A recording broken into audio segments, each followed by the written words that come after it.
The next Smash Bros. Games are coming fast. We know quite a bit, for example that the villager is out for blood, but there is still a lot we don't know. So what better to do than carefully analyze everything we've seen and make some educated guesses using logic and reasoning. Here comes the top 11 predictions I have. Let's see how close my guesses are.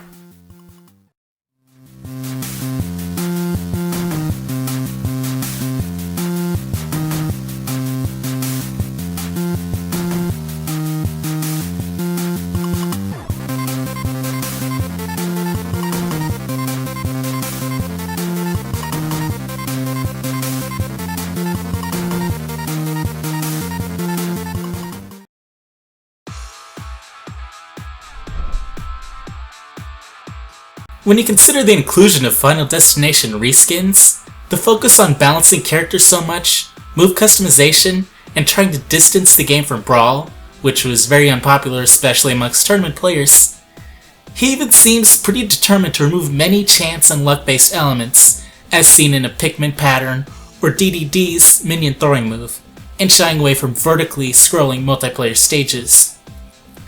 Then Sakurai has gone so far as planning a tournament at E3. I have a funny feeling part of this might be to get an idea of how the career gamers think the game feels and plays, so he can make some final tweaks and see if somebody finds exploits, etc.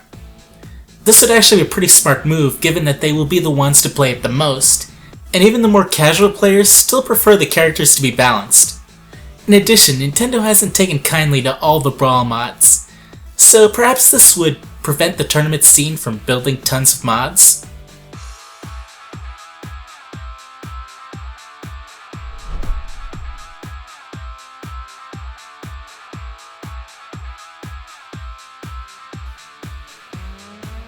Probably a pretty obvious guess, but Rob was the joke character that was never funny. I've talked to many people, and while every character has a fan base, Rob was pretty much hated by everyone and was not fun to play as. I'm a little afraid Game & Watch could be cut, which would mean every character I used primarily in Melee is gone. Pichu and Roy were the best characters in the game once you got them. I also think Jiggly could be cut, for the simple fact that, like Pikachu, it has no significance game-wise, but unlike Pika, it's not still popular. I personally would be fine with Jiggly sitting this one out, although I know many players swear by Jiggly.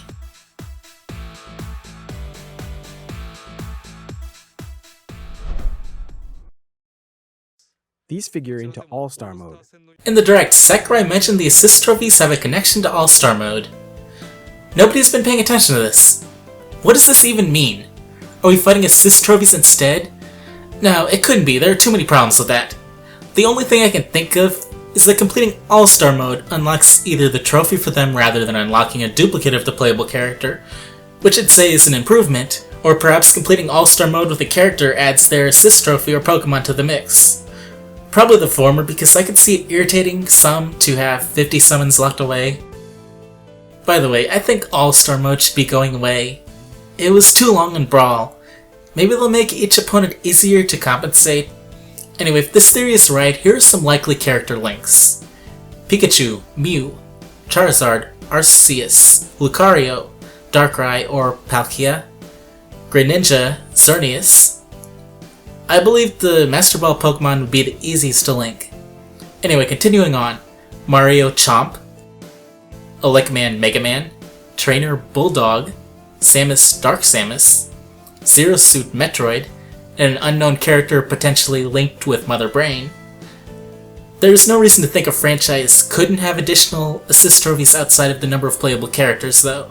I am really doubting Wario will bring another playable character, honestly, and there are Ashley and Waluigi as assist trophies.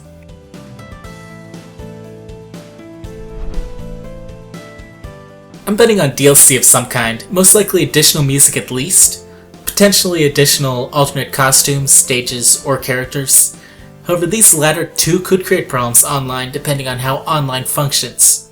Either the game loads assets individually on both consoles and both systems need the same core assets such as characters and stages, or one acts as a primary host and another as a client, and all of the host's assets are free to be used. I know it's kind of technical, but but the point is it could or could not be a technical problem.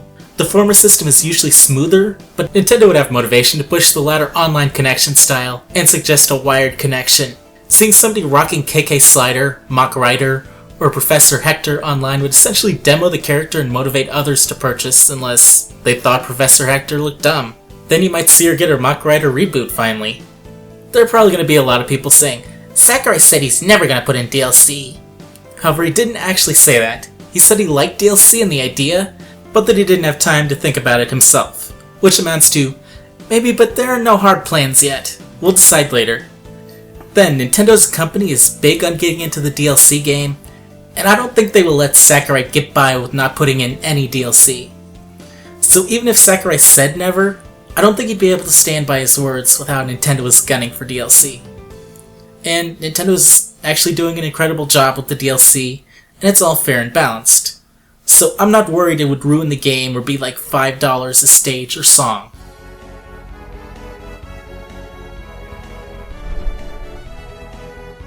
I'm getting a very good feeling Isaac could be playable. He's been a popular choice since Brawl's development, but Isaac only managed to become an assist trophy. However, he's still very much wanted, and nobody has seen his assist trophy. The other two most wanted characters are going to be playable, with fellow assist trophy Little Mac graduating to playable character. I just have a gut feeling Isaac could be a secret character. Now watch his assist trophy be shown Monday. Even so, he could be one of the most unique characters with his synergy power. And if he is playable, maybe it will mean we won't wait 7 more years for Golden Sun 4. I mean, there is a cliffhanger. It's coming, just slow enough to make Sherlock fans look impatient.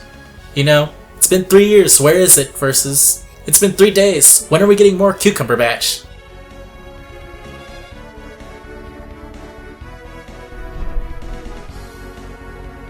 I also have a strange hunch we'll see a few third-party items. I'm personally hoping for the Yashichi. We already know the special flag will do something. The most popular theory is it will summon Namco characters. Which brings us to my next prediction.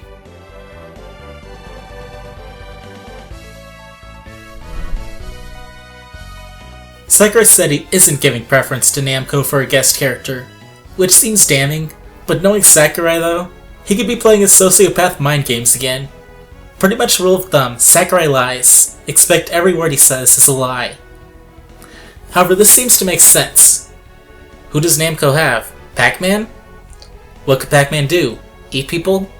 So you figured out his final smash. What else can he do? I'll stop quizzing you because I looked up his history, and without making up moves, he's capable of rolling like a ball, punching, and basically becoming a Jigglypuff. No joke, in one early game he could fly at one point very much like Jigglypuff and Kirby. In addition, making up moves for Fox and Captain Falcon wasn't so much making up as reusing early assets from when Smash had generic polygon men. Captain Falcon is pretty much a carbon copy of one of those generic characters. Not only that, character crossovers require all parties being happy. Namco and Sakurai both had to be completely satisfied. No give or take. If Namco Bandai isn't completely happy, Pac-Man will need a new moveset. If not Pac-Man, then who though? Dig Dug? Nightmare? The Prince? Yoshimitsu? A lot of people bring up Lloyd, and I'm not familiar with him, but mechanically and stylistically, Lloyd and Dig Dug would probably fit best. Dig Dug at least isn't a ball, but I would also be down with Little Ben. In addition, it is entirely possible they could push for a second party character that they have a history with. But of the Xeno series, Shulk would definitely be the first to make it. However, none of these are as familiar as Pac-Man. I think if Namco was going to have anybody, it'd be Pac-Man they'd insist on though. So having Namco items might be what Namco would rather do.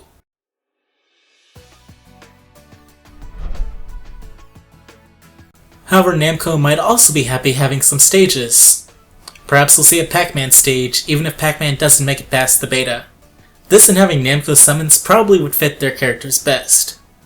I expect at least one Namco stage on each system, though I wouldn't be surprised at 2 Namco stages, at least in the Wii U version. If I had to choose Namco character stage, I'd rather have the stage though, just my personal opinion.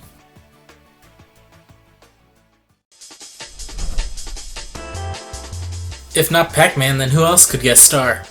Nintendo does have Smash connections with Konami, And while Snake probably won't return given how weird his character played and how out of place he was, despite that him feeling out of place was most of his charm, and once you start to understand his playstyle, he's a fun character. I'm just expecting him not to reappear, at least on disc. He screams possible DLC if there are DLC characters. I think it's definitely plausible to think we could see another Konami character though. Castlevania is a popular franchise to bring up, but doesn't exactly fit. Besides, we don't want this on that scale. But there is one character Konami recently acquired that is well associated with Nintendo and loved by Nintendo fans. I could definitely see Bomberman blowing the competition away. Bomberman fits the Nintendo style as much as Mega Man and Sonic, and back in the original Smash, there were rumors of his presence alongside Mega Man. At least, whispers that reached my ears. Bomberman has always been at his best on a Nintendo system. I'm glaring at you, X-Zero. I think it would fulfill gamer dreams to see Mario, Sonic, Mega Man, and Bomberman all fighting together. Mega Man and Bomberman together. It doesn't get better. Still, this could be a long shot, but Mega Man. This might be the one shot for Bomberman to fight Mega Man. I can't even express. When Mega Man and Bomberman fight in Smash, humanity will be enlightened, and we will have everlasting world peace. That is the feeling I have.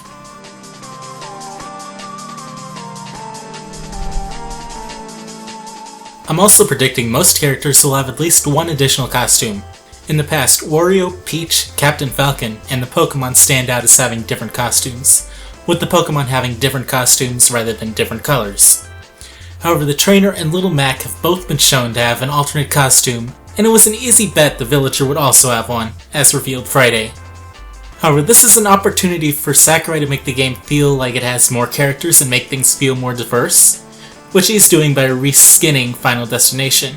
Sakurai also mentioned reducing or simplifying characters, which also falls in line with making clones that were a little different into a costume. The requirements for an alternate costume, according to Sakurai and logic, are that it has to be the same height and able to do the same motions. Therefore, Toon Link and Link could not be costumes, nor could Pichu and Pikachu. However, one clone does come to mind that was barely different in mechanics: Dr. Mario. He could easily be reskinned and simply become a costume. I don't think the minute mechanic difference would make any Dr. Mario fans upset. Things might differ for Fox and Falco, however.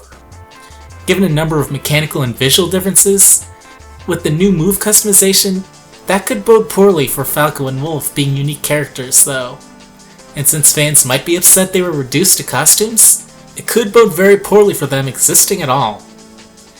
Now I'll list some confirmed and expected characters and what an alternate costume could realistically be. Mario. Well, Dr. Mario obviously, like I said. Others could be Shadow Mario or Paper Mario, however Dr. Mario would make the most sense. For Luigi, he could have Paper Luigi / Mr. L, or perhaps Dr. Luigi given that's the thing now, and it would actually be mildly charming alongside Dr. Mario. Peach could have Daisy and or Nurse Peach. Bowser would probably have Dry Bowser, Rookie for Mario and Luigi, or Paper Bowser. Rosalina.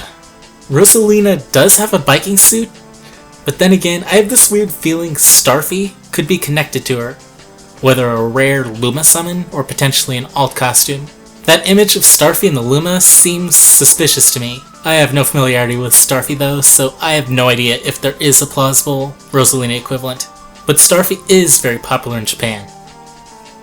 For Link, potentially Orden Link, but probably a Skyward Sword palette. Same for Zelda and Sheik. Toon Link could potentially have Conductor's clothing or the Minish Cap, but I would rather see Pajama Link. For Ganondorf, he would probably have Demise, especially if he finally is getting a moveset overhaul. And for Samus, she would probably have the fusion suit since it can't be Dark Samus, presumably unless Alonso takes Dark Samus's role. Zero Suit Samus, if Sakurai feels cheeky, Bikini Samus, or possibly Jodie Summer. Now Kirby, perhaps 8-bit Kirby, Crayon Kirby, or Yarn Kirby. I'd actually like an 8-bit or Crayon Kirby. Now for Olimar, probably Louie or another captain. And for Pikachu, probably a few more outfits or a female Pikachu since the two look different. And for Lucario, possibly Mewtwo, but a better fit given his moveset would be a similar humanoid fighter like Breloom or Blaziken. Breloom would look absolutely perfect and in line with the games if made into a Lucario reskin, and Aurora Ball could easily be made into Energy Ball. Fox could potentially be Falco or Wolf, also possibly James McCloud or simply a different outfit Fox has worn. For Ness and Lucas, I expect one to return and the other to be a costume. I would also expect Claus to return as an alt even so. For Marth, possibly Roy, however Lucina in Marth or Lucina form would also fit perfectly. For Sonic, probably Shadow. He's already a Sonic reskin honestly. And Game & Watch, possibly none, or if they want to get creepy, Polygon Game & Watch. Get creepy, Nintendo. For Mega Man, other Mega Man forms are out, so probably Proto Man or Bass. Most likely Proto Man. Another possibility would be 8-bit Mega Man since his motions are carefully modeled after his 8-bit sprites.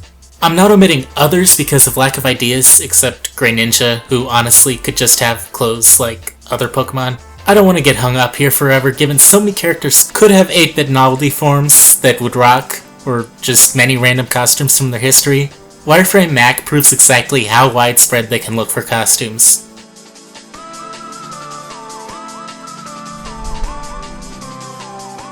Palutena was leaked like many other characters, however hers stood out as being the only leak that nobody could disprove or provide substantial evidence against. In fact, as time has passed, Palutena has seemed more likely to be a legitimate leak, and honestly, I think she could be a cool character.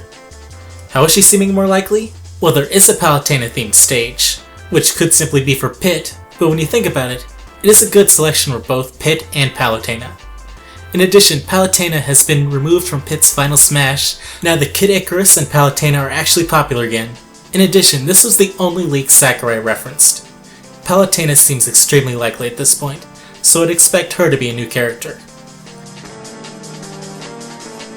So those are my top 11 predictions and why I suspect them. What will next episode cover? Will it be remotely related or completely different? That's for you to wait and see.